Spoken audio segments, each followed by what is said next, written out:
कहती जगन्नाथ डोरी न लगिले केही पुरी जाई पारंती नहीं।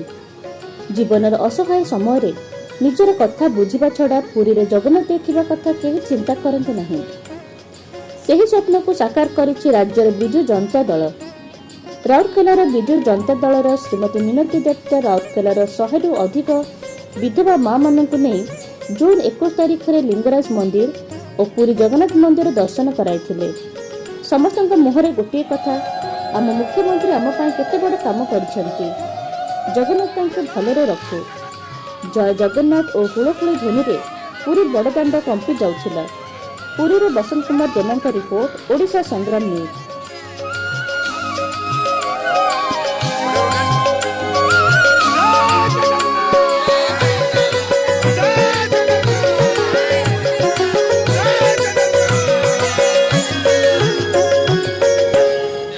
प्रथम तो मो माननीय मुख्यमंत्री बहुत बहुत धन्यवाद देवी। मो परिवार तरफ आम 120 जन राउरकेला माँ मान को धरिकी आम आसीचु।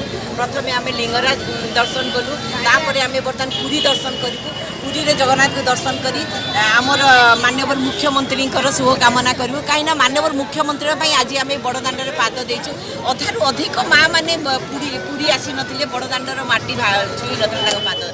तेणु आज प्रथम तो बहुत बहुत धन्यवाद देवु माननीय मुख्यमंत्री को। ताकरी जो आज आम पुरी आसिक आम यात्रा सफल हो पारी। जय जगन्नाथ, जय जगन्नाथ। मैंने बहुत दिन आशा था जो मैंने विधवा महिला जो पूरी देखी ना थे पूरी जगन्नाथ दर्शन करने बहुत सौभाग्यर कथा। आज आम पूरी बड़दाण्ड में पहुँचीचु।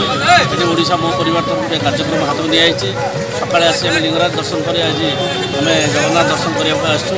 से जो मैंने